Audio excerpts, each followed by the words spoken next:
It was packed. I was so amazed with the number of people that showed up and the caliber of services that were provided. And of course, Cesar being such a natural leader in this community, people followed him. I do everything because of the fact that it's who we are, where we come from. You know, it's those ancestors that gave us, that always wanted nothing but the best for us. And it's our responsibility to do that and pay it forward. We deserve equity. We are 1/3 of the population. There's no excuse when someone says, go back home, when you've taken our home. When we're not represented in the boardroom, we're not represented in the organizations, we're not represented in government facilities. It is unacceptable to me as an individual that until we get into those positions of equity, then we can talk about equity.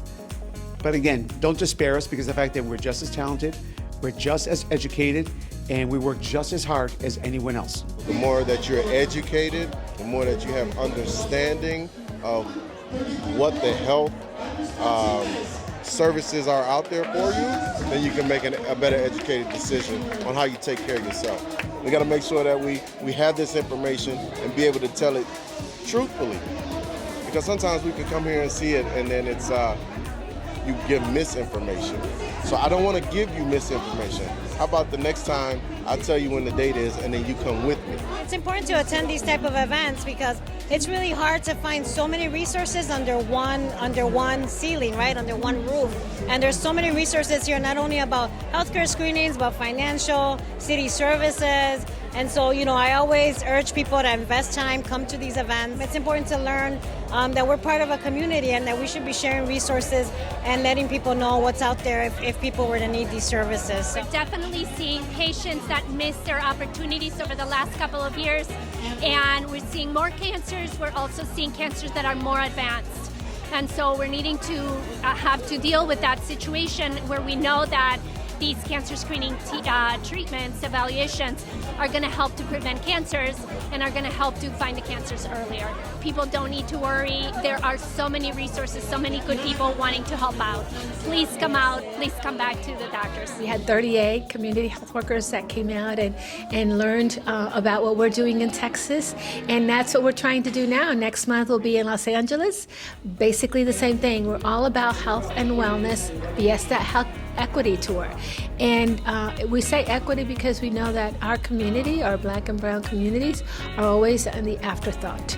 And not a whole lot of services are provided on an equal basis to our community. So we're doing that. We're doing Latinos and our communities of color are coming together to take care of our own. So I believe the information that we should receive, if it's actually a legitimate information, should come from our federal branches, from the top down, from the president. That's what we actually pay our taxes, pay our bills, and then we help to actually sustain a government. So the government should actually give us the right information instead of actually us receiving the information from sources so-called attached to political parties.